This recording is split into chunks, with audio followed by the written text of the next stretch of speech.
بسم الله الرحمن الرحيم إن الحمد لله نحمده ونستعينه ونستغفره ونتوب إليه أشهد أن لا إله إلا الله وحده لا شريك له وأشهد أن محمدا عبده ورسوله لا نبي بعده اللهم صل على محمد وعلى آل محمد كما صليت على إبراهيم وعلى آل إبراهيم إنك حميد مجيد اللهم بارك على محمد وعلى آل محمد كما باركت على إبراهيم وعلى آل إبراهيم إنك حميد مجيد وقال الله جل جلاله يا أيها الذين آمنوا اتقوا الله حق تقاته ولا تموتن إلا وأنتم مسلمون وقال الله جل جلاله يا أيها الذين آمنوا اتقوا الله وقولوا قولا سديدا يصلح لكم أعمالكم ويغفر لكم ذنوبكم ومن يطع الله ورسوله فقد فاز فوزا عظيما أما بعد Ikhwani rahimahullah ta'ala, bapak-bapak dan kawan-kawan rahimani wa rahimakumullah ta'ala.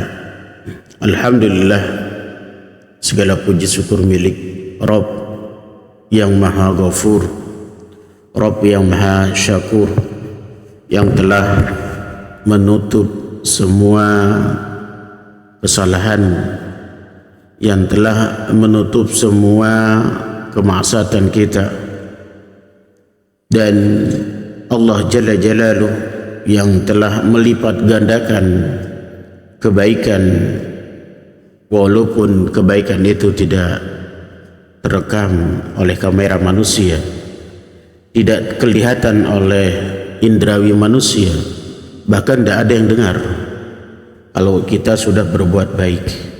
Tapi di sisi Allah semua itu akan dilipat gandakan. Itulah di antara sifat-sifat ulianya Allah, tertutupnya pori-pori dosa dan kesalahan kita yang disebut dengan apa istilahnya? Maghfirah. Maghfirah itu adalah tertutupnya kesalahan kita dan dosa kita. Kita sudah berbuat maksiat, tapi karena tobat yang ikhlas, maka kita mendapatkan maghfirah. Maghfirah artinya orang yang tertutup, diberikan pengampunan oleh Allah dan ditutup, ya, dan ditutup oleh Allah Subhanahu wa taala serapat-rapatnya, ya, bahkan baunya tidak tercium sama sekali, ya, gitu. Itu perkataan siapa, ikhwah? Seorang tabi'in, ulama tabi'in bernama Muhammad bin Wasi. Ya, perkataan seorang ulama tabi'in bernama Muhammad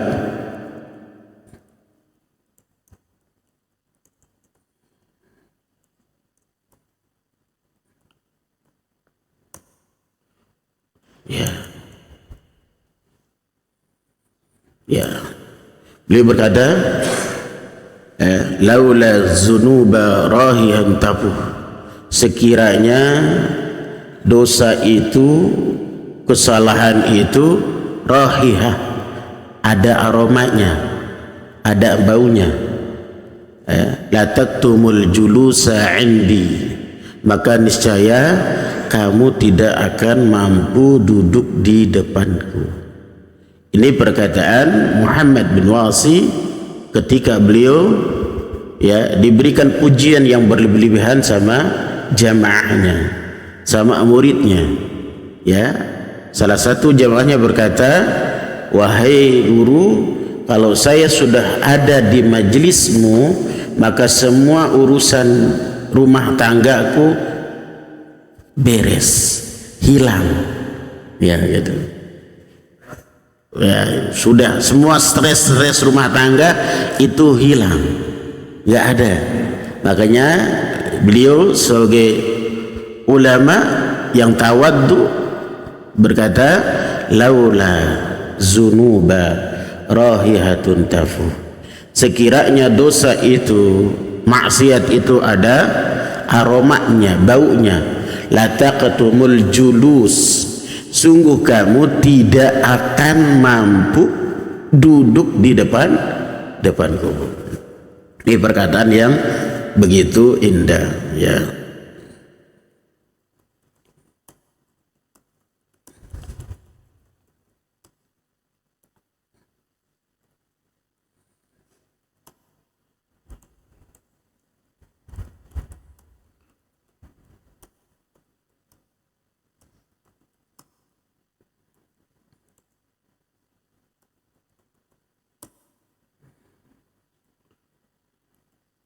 Baik.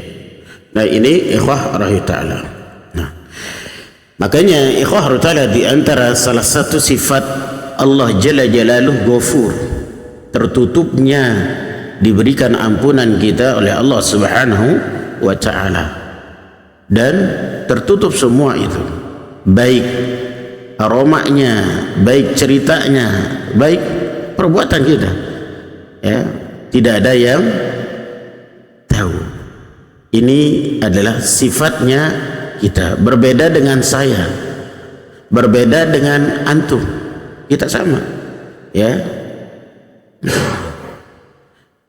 Kita melakukan kebaikan-kebaikan, sekian kalinya satu cacatnya jadi rusak semuanya.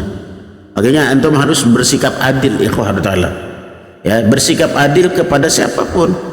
Lebih-lebih itu para ulama yang sudah mencetak, sudah karyanya di mana-mana, hanya mungkin ya satu fatwanya yang kadang tidak sesuai, kemudian kita menghukumi, ya, menjustis seolah-olah tidak ada kebaikan, ya, kebaikan yang beribu-ribu, ya, berjuta-juta dalam sebuah tulisan karya nyata itu habis.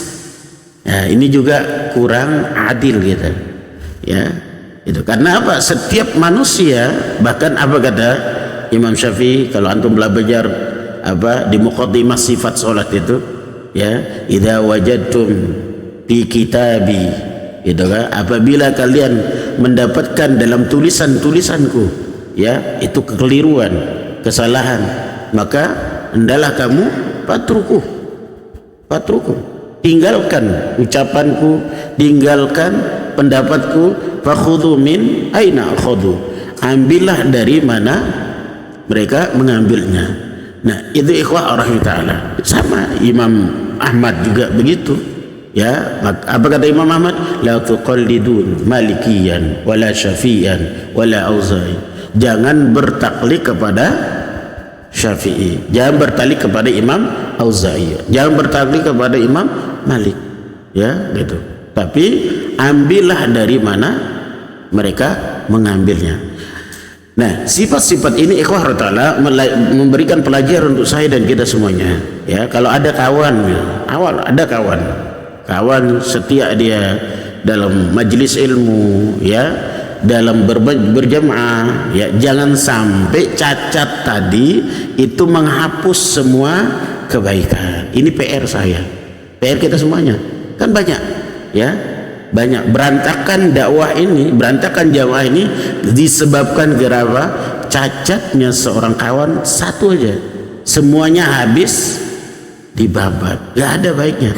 Padahal masya Allah, kalau kita mengingat keringatnya kawan untuk mulai majelis taklim, keringatnya kawan untuk mulai apa, ya, kebaikan luar biasa, berkorban untuk istrinya, untuk anaknya, tapi ada sedikit cacatnya. Jangan sampai kita terpengaruh dengan tabiat wanita.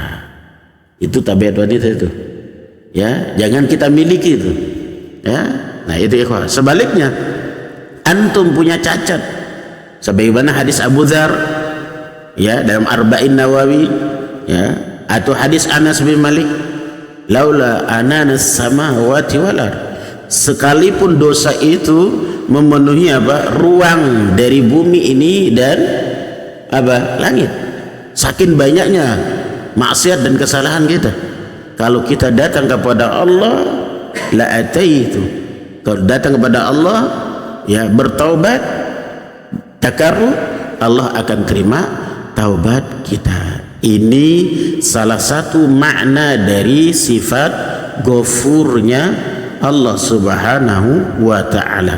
Ya, banyak maksiat kita, tapi sekali berminta mohon kepada Allah, Allah hapuskan semuanya. Itu sifat khaliq. Ya, sifat makhluk, semua kebaikan kita itu menjadi terhapus, bahkan nggak kelihatan. Yang kedua tadi ikhwan ta'ala, sifat mulianya Allah, sifat yang tinggi ya bagi Allah Jalla Jalaluh, namanya syakur. Apa makna syakur?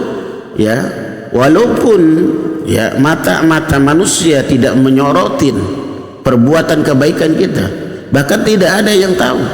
Kalau tadi malam kita sedekah, tadi malam kita berbuat baik untuk istri, untuk anak, atau untuk diri sendiri, ya, untuk diri sendiri. Apa perbuatan baik untuk diri sendiri? Ikhwan ta'ala, zikir, taubat, itu yang kita lakukan. Tidak tersorot itu dengan kamera. Bahkan mata istri nggak tahu, istri juga nggak tahu, anak kita nggak tahu. Apa yang kita lakukan ke malam? Semua amalan-amalan yang tidak kelihatan oleh indrawi manusia, itu semua dilipat gandakan ganjarannya, ya, balasannya di sisi Allah Subhanahu wa ta'ala. Sebagaimana ucapan siapa? Imam Ibnul Mubarak. Kita lihat catatan minggu kemarin. Masih enggak catatannya? Apa perkataan Ibnul Mubarak? Ada yang masih ingat? Ayo kita lihat dulu, ada enggak di sini? Ya, terus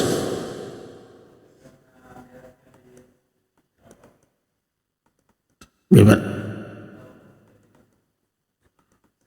Ya. Coba disempurnakan, dilengkapin santri yang sudah nulis. Rezeki, apa tulisanmu? Hah? Ya, artinya ikhwah adalah kata-kata yang indah dan ditulis oleh intan mas oleh para ulama. Para ulama semua tulis itu dalam kitab-kitab itu. Saking apa? Luar biasa. Ya. Maka hal-hal yang seperti ini kita catat untuk jadi apa? Renungan, ya, tadabbur. Ya, makanya kata Imam Mubarak, rubba amalin syagirin. Kemarin saya sudah tulis bahasa Arabnya tuh. Saya lagi cari ini nih. Mudah ketemu.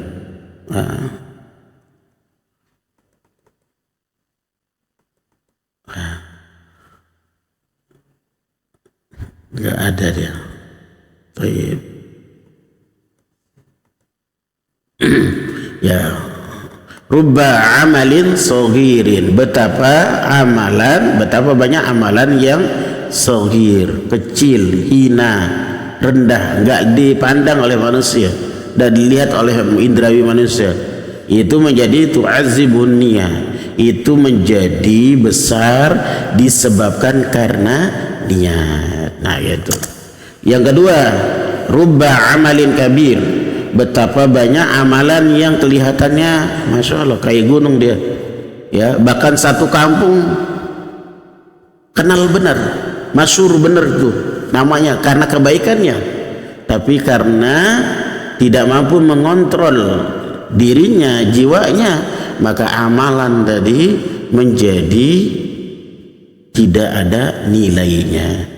Makanya Ibnu Mubarak berkata, rubba amalin kabirin, ya, tusaghirun niyah, betapa banyak amalan yang sifatnya gede, menggunung besar, ya, itu menjadi hina, menjadi kecil disebabkan niat.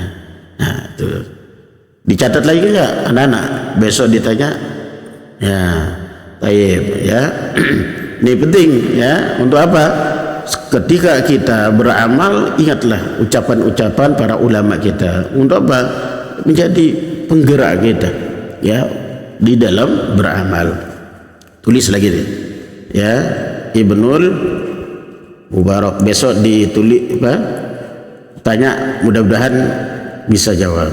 Ini Santi ingat ya. Ya. Nah. Ya, set. Oke. Rubba. Ya. Oke. Oke.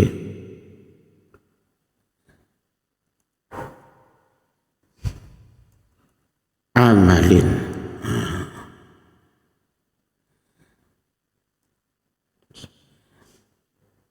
Sogirin.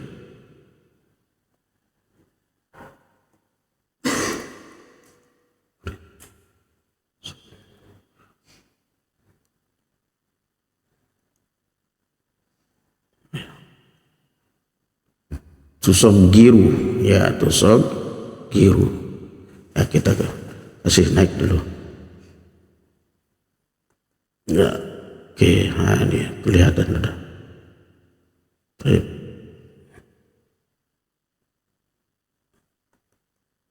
Kasih naik. Nah, udah. Baik, rubba amalin sogirin tusogiru.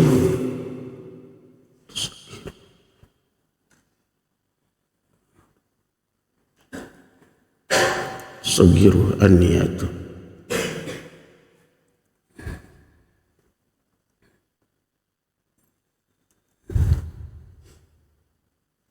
Sogiru.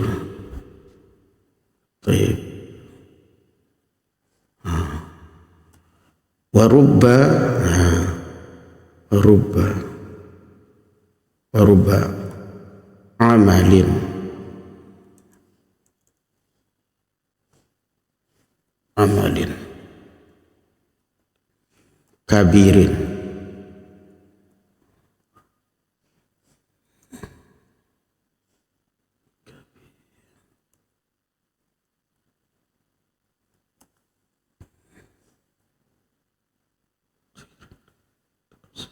Salah nih salahnya di sini. Udah ada yang tulis?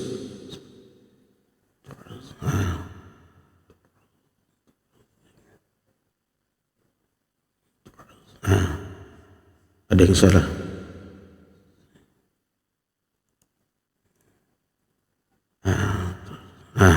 Rubba amalin sagirin tu'azimhu niyatu wa rubba amalin kabirin tusaggiruhu niyatu. Ini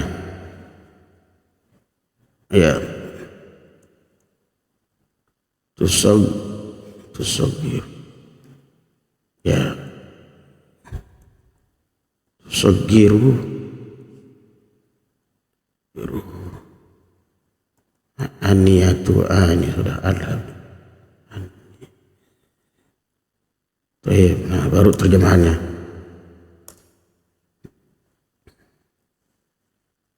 Betapa banyak amalan yang kecil menjadi besar karena niatnya.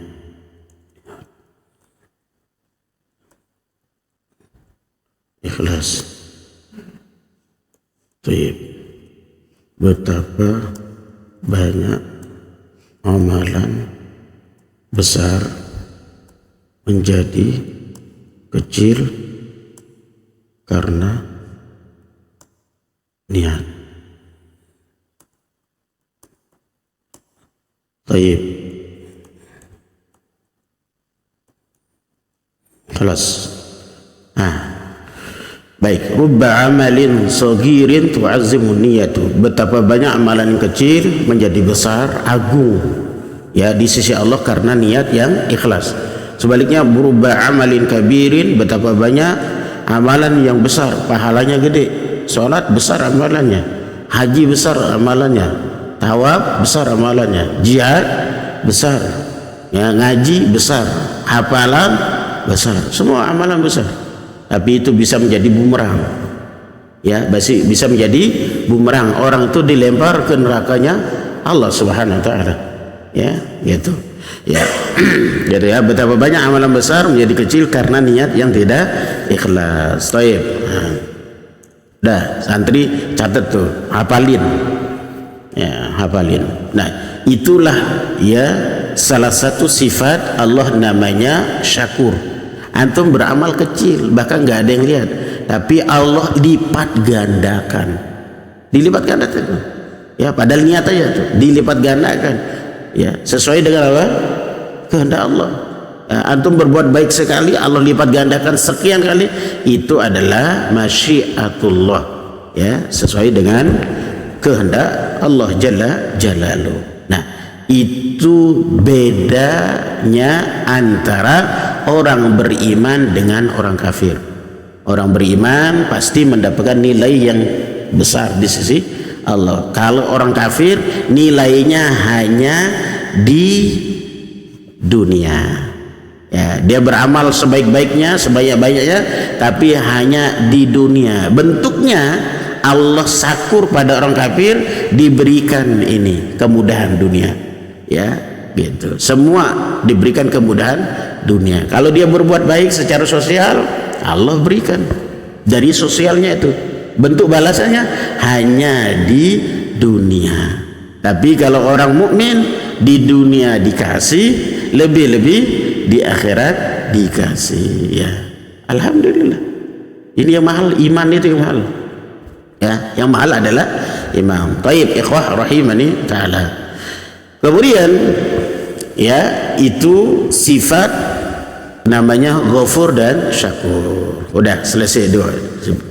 Kemudian pembahasan kita ikhwah ta'ala, ya, kita akan masuk pembahasan tentang perkara yang merupakan amalan yang sempurna, ya, amalan yang sempurna, ya, ibadah yang sempurna, kemudian yang lengkap, ya, yaitu kita akan bicara tentang al-istighatsatu, ya, al-ighatsatu, ya, istighatsah dari kalimat ghatha, gaus, gawatha, gawasa, dalil, gitu kan.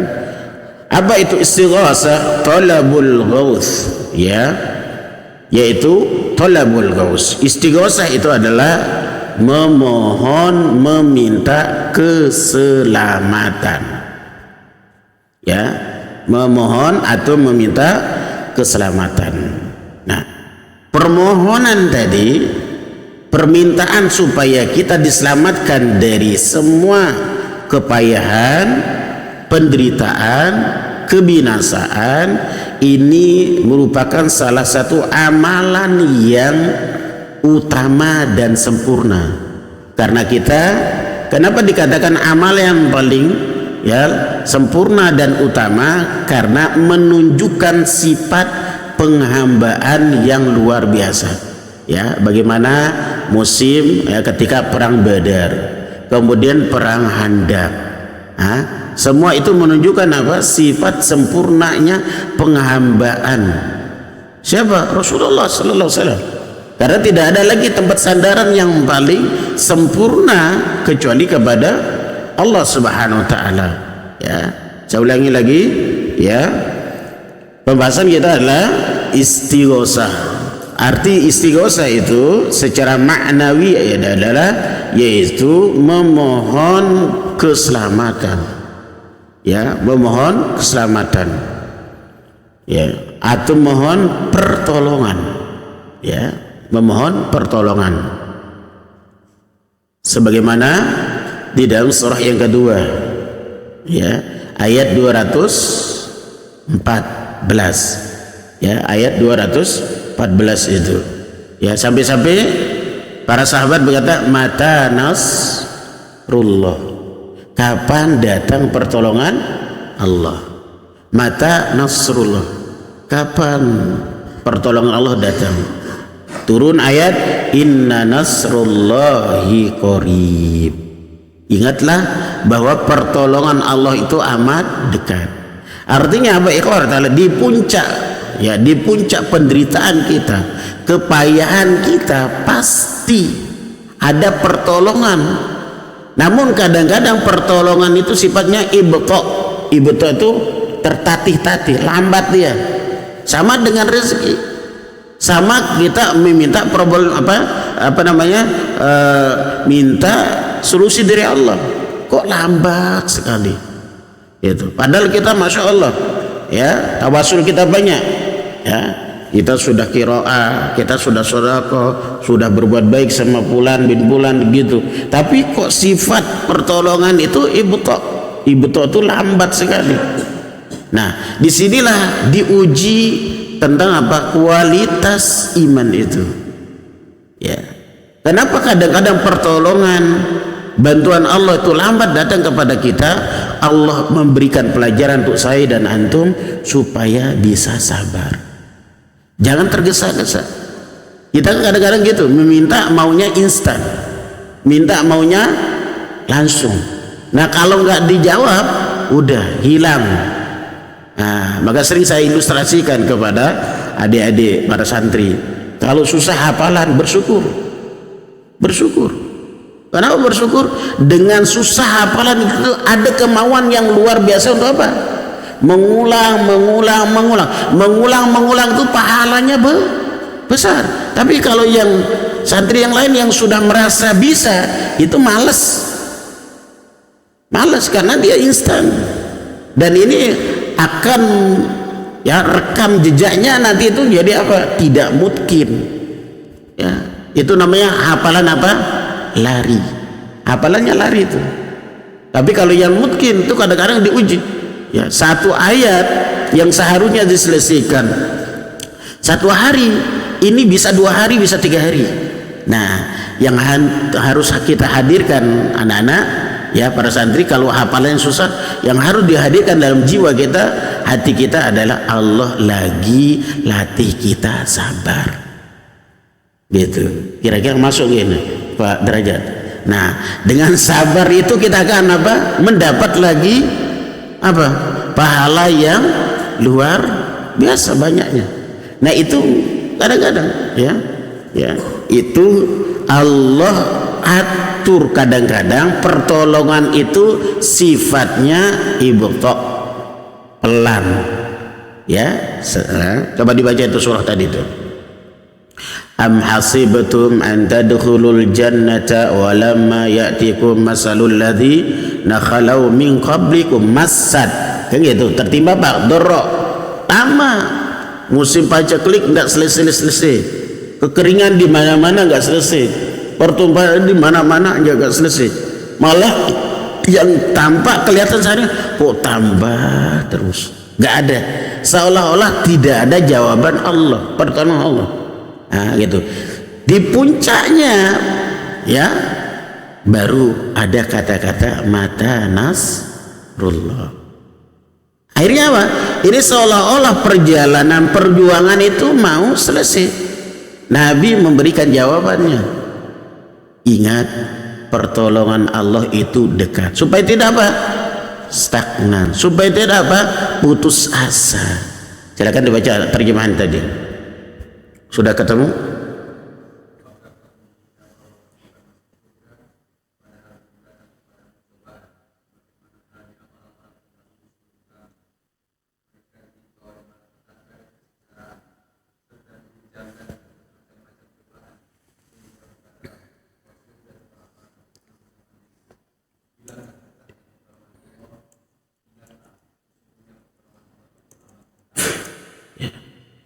Baik. Nah, ini ya, berarti tadi ikhwah ta'ala, kadang-kadang kita meminta, memohon pertolongan, keselamatan ya, itu kadang-kadang sifatnya ada yang ibta, ada yang muajjalah disegerakan, spontanitas ya, ketika berkumpul ya, sebagaimana Rasulullah sallallahu alaihi wasallam ya, falamma indama ya gitu, ketika Nabi sallallahu alaihi wasallam membuka tirai kemahnya, ketika apa? Suasana yang genting perang Badar, dibuka itu kemahnya. Kemudian ketika Nabi membuka tirai kemahnya, kemudian Nabi menghadap pasukan musuh, yang membuat apa? Jiwa dan hati ya, ini bukan sembarangan ya, ini 1000 ini. Itu yang membuat Nabi ketika Nabi menghadapkan wajahnya ya ke pasukan musuh, ya Nabi melihat ini 1000 ini, sementara saya dan sahabat hanya 313. Nah ini yang disebut dengan ibadah yang sempurna, yang utama. Ketika melihat kenyataan di hadapannya, Rasulullah langsung menyandarkan, memohon kepada Allah keselamatan dan kemenangan. Untuk apa? Pasukan, untuk para sahabat, untuk kaum muslimin. Nabi kemudian mengangkat kedua tangannya setinggi-tingginya menghadap langit. Itu disebut dengan istighosah, ya. Itu yang disebut dengan istighosah, ya. Kemudian ikhwah ta'ala, ya, ketika Nabi SAW melihat pasukan musuh tadi 1000, kemudian dibanding dengan perbandingan 313 tersebut, kemudian Nabi SAW mengangkat rafi'an yadaihi, ya, mengangkat setinggi-tingginya kedua telapak tangan mustaqbilal qiblah, menghadap kiblah, yaqulu. Kemudian Nabi SAW berdoa, Allahumma anjizli ma wa'adtani, ya Allah, injizni, tunaikanlah janjimu, ya, tunaikanlah janjimu, ya Allah, tunaikan janjimu kepadaku. Kemudian Allahumma in tahlik hadhil usbah min ahli Islam la tu'bad fil ardi, ya Allah, tunaikanlah janjimu, ya Allah, jika engkau menghancurkan kelompok Islam ini, ya Allah, jika engkau menghancurkan, mengalahkan kelompok ini, pasukan muslim ini, ya, apa kata Nabi? Niscaya engkau tidak lagi diibadahi, nggak ada lagi yang sembah, ya Allah. Ya, ini permohonan yang sempurna, yang luar biasa dari Nabi, mengerahkan semua kekuatannya. Ya Allah, kalau ini pasukan ini kalah, nggak ada lagi di muka bumi ini yang mau ibadah kepada engkau. Ya Allah, engkau dulu telah berikan janji supaya saya kemenangan hari ini. Nah, ketika Nabi membaca doa ini, ikhwah ta'ala, maka jatuh saqata rida'u, saqata, jatuhlah selendangnya, ya. Saking apa? Nabi bersemangat, ya, dengan seluruh kekuatan jiwanya, bersemangat untuk apa? Memohonkan pertolongan, bantuan, ya, pertolongan, kemenangan untuk kaum muslim. Nah, itu sampai apa? Ridaknya Nabi itu jatuh dari pundaknya. Fa akhadha Abu Bakar radhiyallahu an, ya, kemudian Abu Bakar, ya, mengambil tadi ridak tadi, selendang tersebut, kemudian Abu Bakar letakkan, ya, yang ini. Kemudian ikhwah ta'ala, ini disebut dengan istighosah. Tapi ada yang menarik, ya, di negara kita, negeri kita itu hampir-hampir semua, ya, semua beristighosah. Hari santri istighosah, hari Pancasila istighosah, hari buruh istighosah, hari semuanya, hari ibu istighosah, hari bapak aja nggak istighosah mungkin. Padahal besok usul, ya, oh iya usul, hari bapak, istighosah. Itu menariknya kita, ya, semua hari di Indonesia ini butuh istighosah. Padahal istighosah itu, ya, syiddah wa halak. Ini sifatnya. Syiddah itu artinya mengancam, halak itu membinasakan. Kalau sampai bencana tadi, ya, permasalahan tadi bisa mengancam atau menghancurkan, itu baru namanya istighosah. Dan itu perlu, dan itu hukumnya wajib, dan itu merupakan apa, ikhwah ta'ala, ya, da'bur rusul. Da'bur rusul itu artinya tradisi, kebiasaan para nabi, para rasul. Ketika ada masalah yang tidak bisa terjawab dengan akal sehat, ya, ini sudah dilakukan, ini sudah dilakukan, jalan ini sudah, ya, gitu, maka disitulah istighosah baru digunakan. Nah itu ikhwah rahimah ta'ala. Baik, berarti istighosah tadi ikhwah ta'ala adalah memohon ya pertolongan untuk apa? Ya, itu makna istighosah ya, mohon bantuan kepada Allah Subhanahu wa taala untuk diberikan kemenangan atau diberikan pertolongan dalam menyelesaikan permasalahan-permasalahan yang sifatnya di luar logika. Nah, itu ikhwah rahimani ta'ala, itu istighosah. Berarti istighosah pertama tadi adalah istighosah kepada Allah. Makna istighosah kepada Allah itu adalah memohon pertolongan kepada Allah Subhanahu wa taala, dan memohon pertolongan kepada Allah itu kata Syekh Utsaimin taala merupakan ibadah yang ya paling utama dan sempurna yang ditunjukkan oleh Rasulullah sallallahu alaihi wasallam. Saya ulangi lagi ya, istighosah kepada Allah itu merupakan salah satu amalan yang paling utama dan sempurna. Karena kalau kita sandarkan tadi urusan tadi ya selain kepada Allah, ini jadi bumerang, jadi masalah, nanti kita jatuh kepada kesyirikan. Ya, ini kan sering kita lihat potret-potret ini ya, orang tenggelam, pesawat jatuh, kapal jatuh,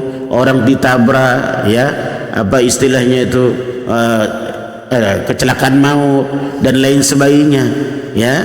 Ujung-ujungnya benar, awalnya benar, undang orang banyak, zikir, wirid, setelah itu digabung dengan ritual yang bukan agama kita. Prolognya baik, prolognya bagus sekali ya, diundanglah seorang kiai, seorang ustaz pemuka agama, undang para santri ya. Ini kan bukan sekali ya, berkali-kali. Setiap ada masalah yang sifatnya besar ya, prolognya bagus, undang ini, dampil situ orang-orang yang solih. Ujung-ujung nanti setelah berdoa muncul lagi. Kedua itu ritual pertama kelihatannya Islam, ritual kedua istighosahnya. Ini kalau enggak dibuang, ini kepala sapi ini kayaknya kurang sempurna. Padahal barusan selesai baca ayat doa Al-Baqarah, Ali Imran, semua Al-Anfal, baca semuanya. Tapi setelah selesai prolog yang baik tadi, ada lagi prolog yang kedua ya. Kalau nggak dibuang ini tidak sempurna. Ini yang susah kita hilangkan ya, susah hilangkan tuh ya. Itu kan di tahun ini ya ikhwah ta'ala, coba lihat sekarang musim hujan ya gitu, mulai dari Mei sampai sekarang ya, interval waktu antara Mei sampai Oktober ini itu berapa sudah musibah yang skala nasional ya, skala nasional ya di negara kita ini. Dan alhamdulillah problem solvingnya bagus, pemecahan masalahnya bagus, doa, istighosah, tapi ujung-ujungnya gitu kan, gitu. Ini yang perlu, istighosah harus dibenahi. Bukan istighosahnya salah, setelahnya itu iya, istighosah sudah benar, doa gitu, bermunajat kepada Allah ya, tapi setelahnya itu ikhwah ta'ala. Berarti istighosah ya yang pertama adalah kepada Allah, ini yang pertama ya, istighosah kepada Allah.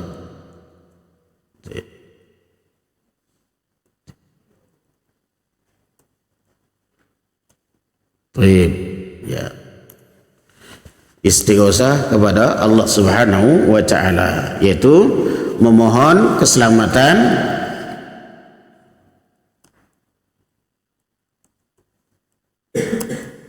kepada Allah. ini merupakan salah satu ibadah yang utama dan sempurna. Ya, istighosah kita kepada Allah itu merupakan salah satu ibadah yang sempurna dan utama. Maka kata Syekh Utsaimin rahimahullah, ya, wa hadza min afdalil amal wa akmal. Ini adalah salah satu, ya, ibadah yang utama dan sempurna. Dari mana titik sempurnanya?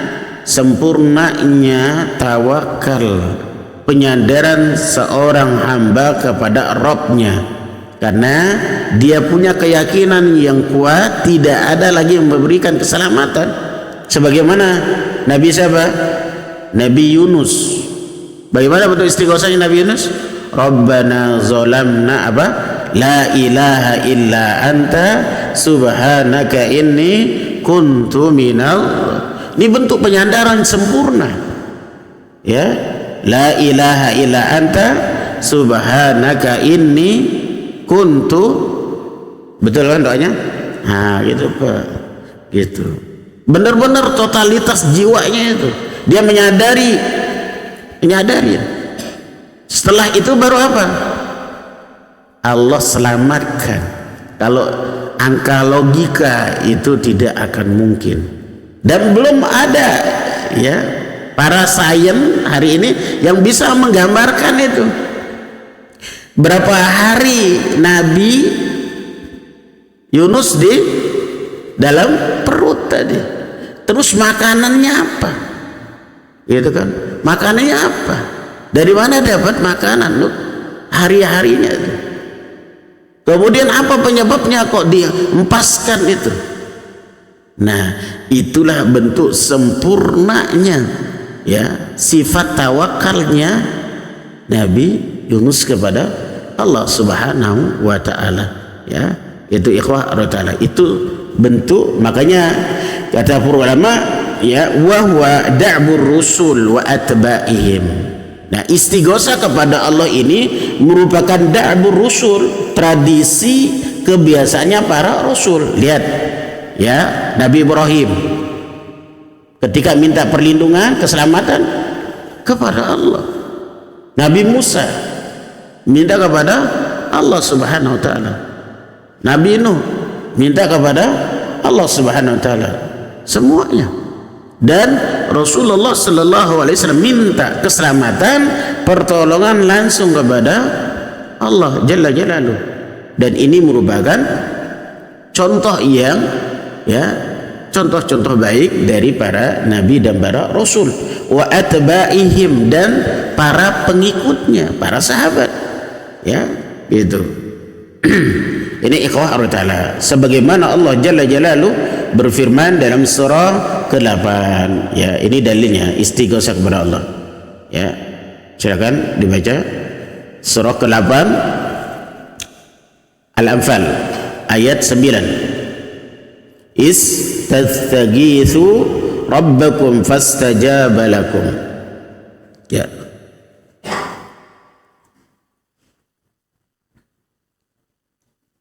Baca terjemahannya.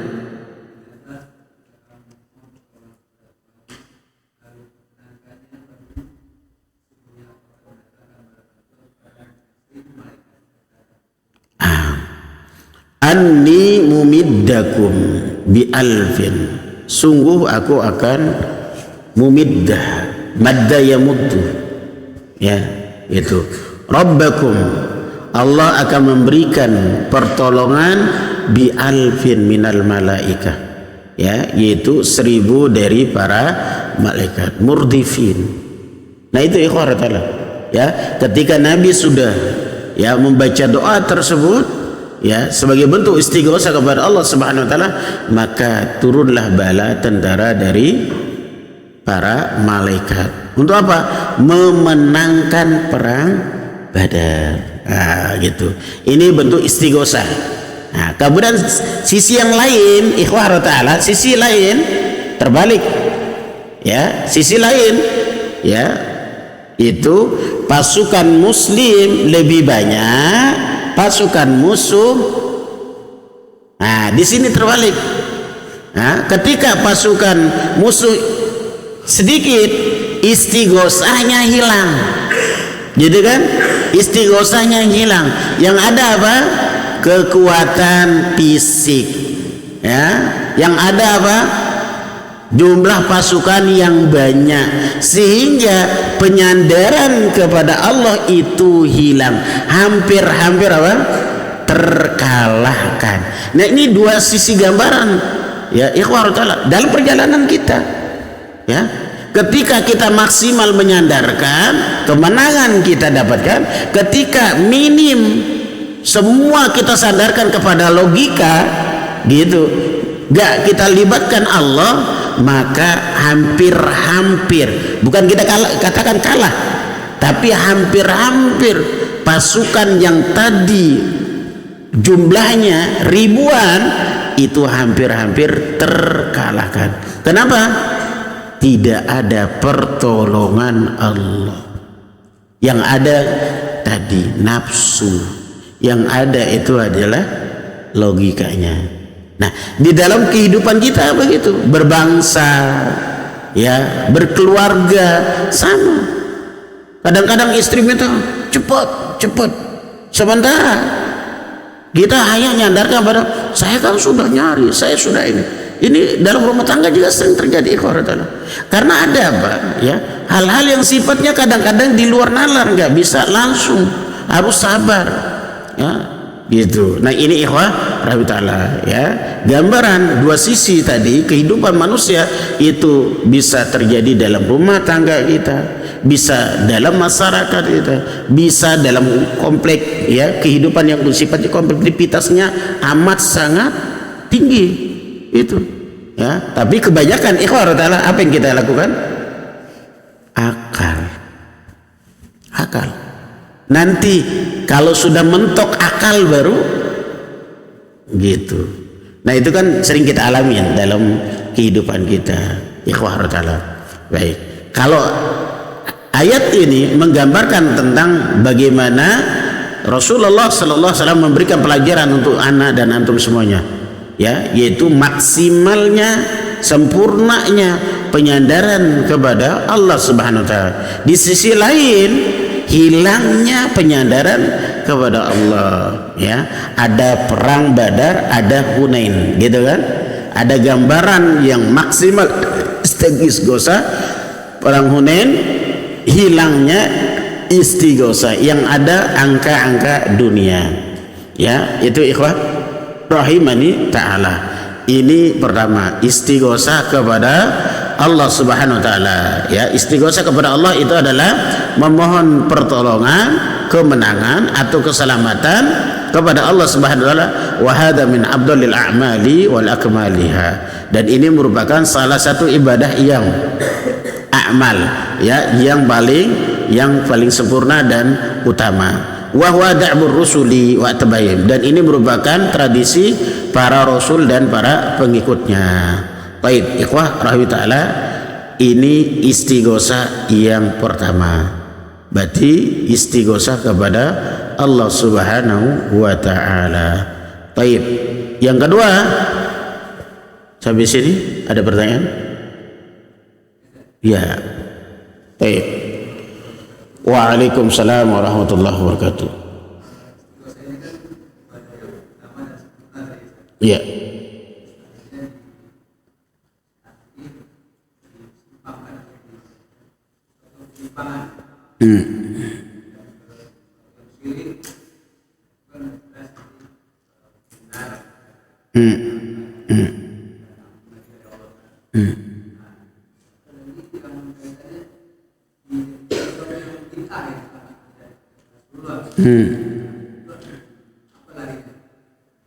Baik, iwah ta'ala, kenapa terjadi kesirikan, kemudian melahirkan penyakit, ya, namanya bid'ah, kemudian memukul penyakit namanya khurafat dan sebagainya.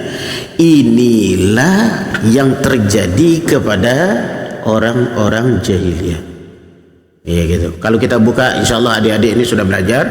Kalau dibuka bukunya Syekh Shalih Fauzan, ya Tauhid, buku yang kecil, di situ ada pembahas bab namanya Anhiraful Basyariyah, penyelewengan. Asal usul penyelewengan tuh. Asal usul penyelewengan itu terjadi bertahun-tahun, berabad-abad. Itu pertama jahlud, karena kejahilan. Ya kita sekarang positive thinking, positive thinking. Kita hanya bisa positive thinking, husnuzon. Dia lakukan itu karena jahil. Itu pertama. Kenapa ini marak? Ya, bahkan itu apalagi sekarang viralnya besar-besaran gitu kan. Gitu. Kenapa itu bisa berkembang secara masif dan itu bahkan menjadi sebuah konsumsi ya setiap sehari. Kalau ada acara ini harus istighosa, kalau ada acara ini istighosa, ada haul identik dengan istighosa. Tanya. Nah, ketika kita bicara haul istighosa, nanti kita dianggap apa? Bu, kamu mengharamkan istighosa, kamu mengharamkan haul. Yang kita harus catat ikhwah di situ adalah keyakinan tadi. Keyakinan tadi kan itu apa? Hirafun, penyelewengan. Penyelewengan kepada apa?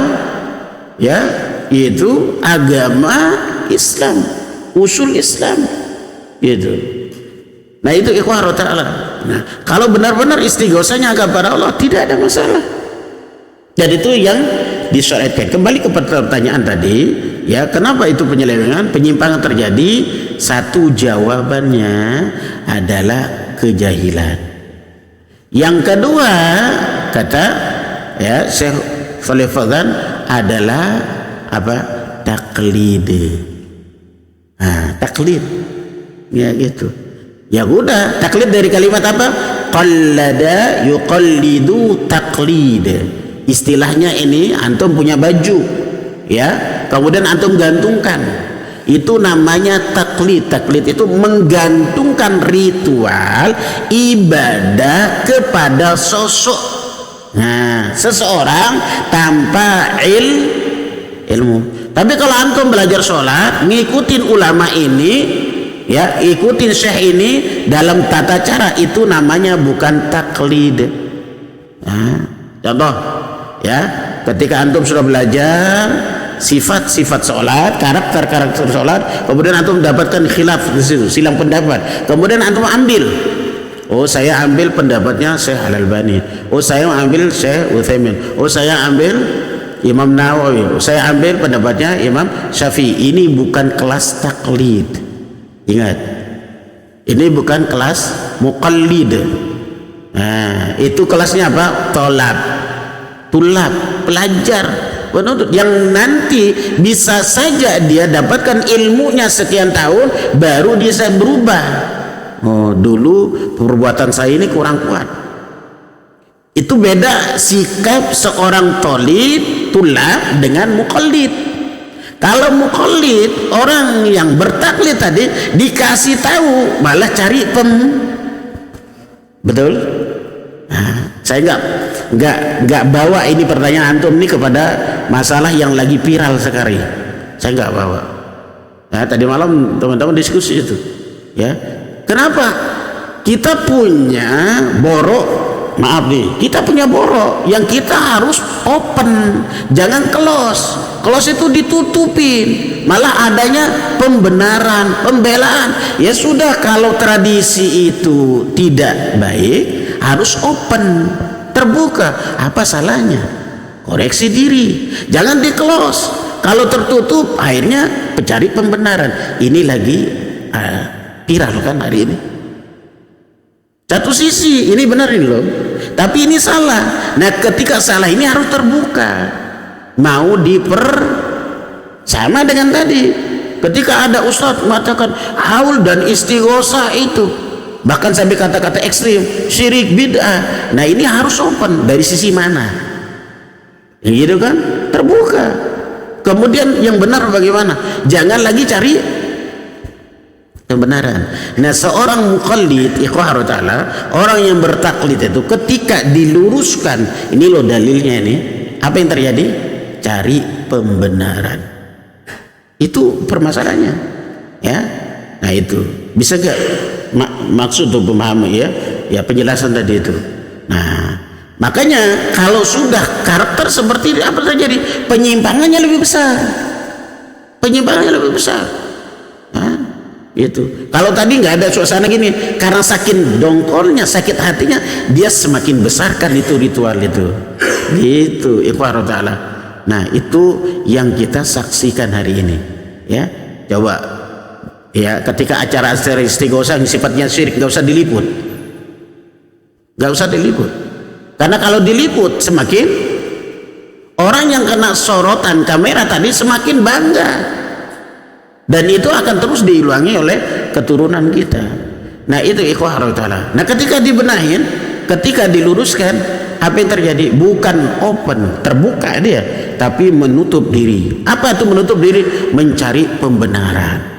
Itu kan saya, ulama saya, kiai saya, gitu. Nah kalau sifat thalib ketika diberikan tadi ya, diluruskan, kemudian ada nasihat, dia terbuka.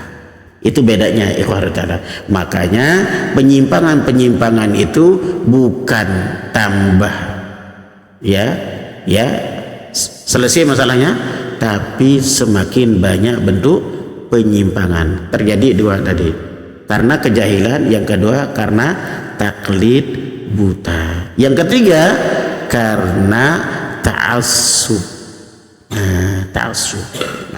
Itu ya, itu akar permasalahannya.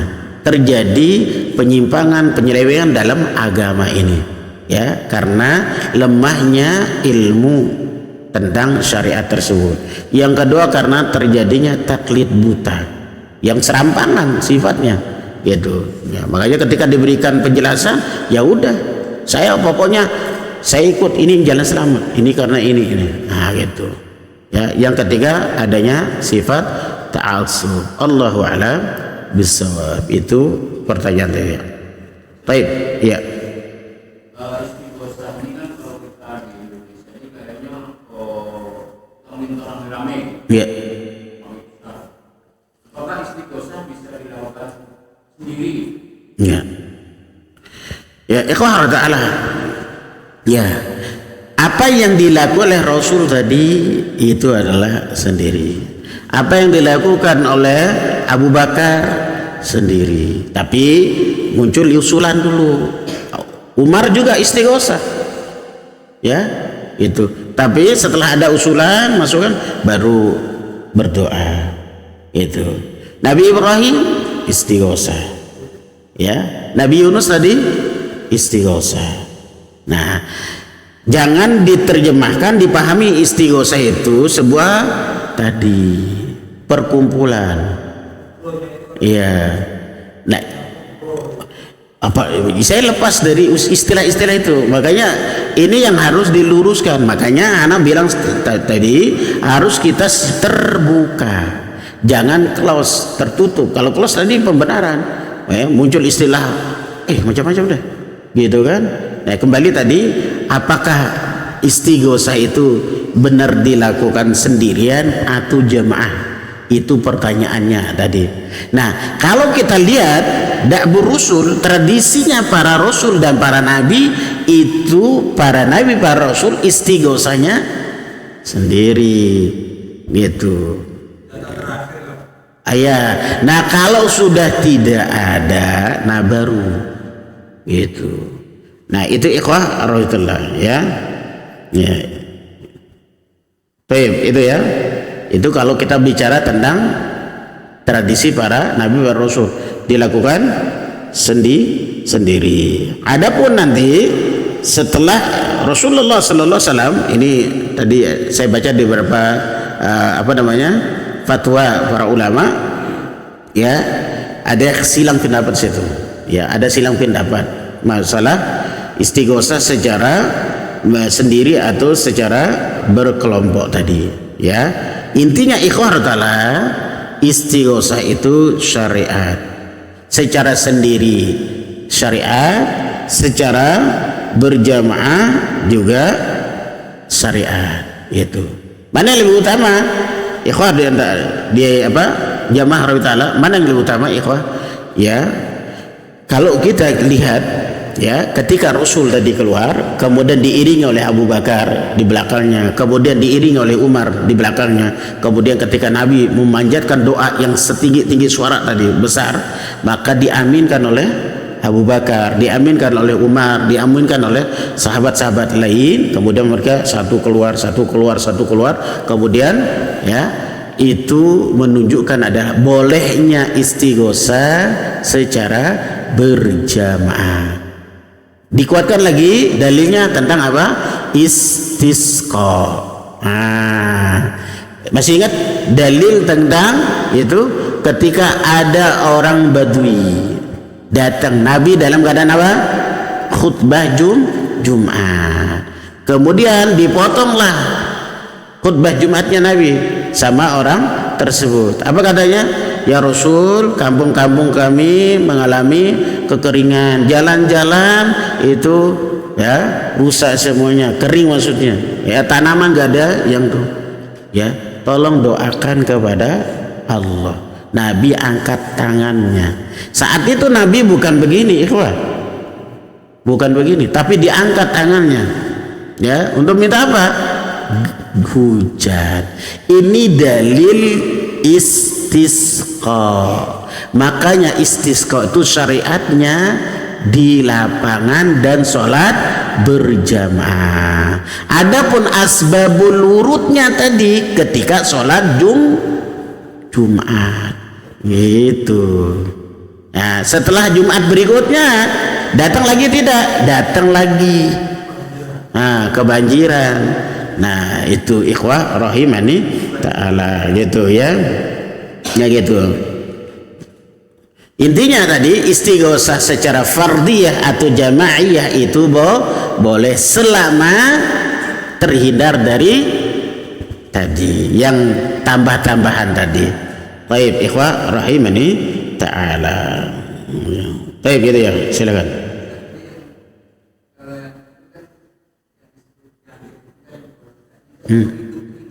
Iya. Iya. Iya.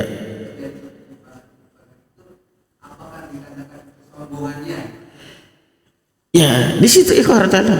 Kadang-kadang karena kita sudah banyak pengikut. Nah, salah satu bentuk kesombongan itu apa?